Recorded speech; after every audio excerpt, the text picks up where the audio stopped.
Okay, B is nicely isolated for us. So let me call this equation 1, 2, 3. 3 sub into 1.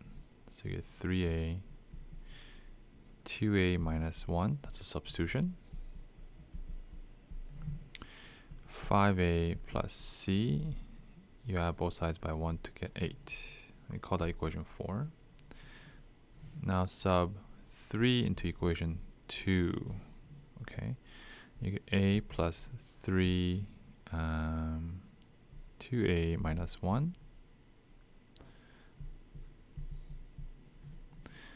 A plus 6a minus 3 minus c equals 13. 7a minus c, if I bring that to the other side, you get 16. Let's call this equation 5, okay?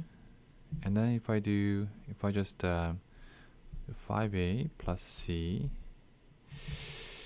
I guess they want you to do it in substitution. So I guess you can further isolate c here. Okay, and then you get, let's call this 4 prime. And 4 prime sub into equation 5.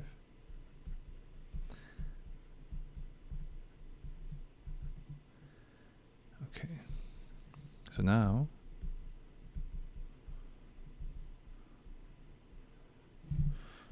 (12a)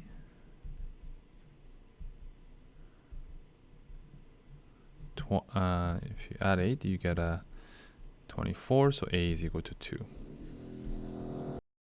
Okay, once I have a, for c, it's 8 minus 5, 2. That's negative 2. Okay, so I have a, and going back to here, b will be 4 minus 1, so 3.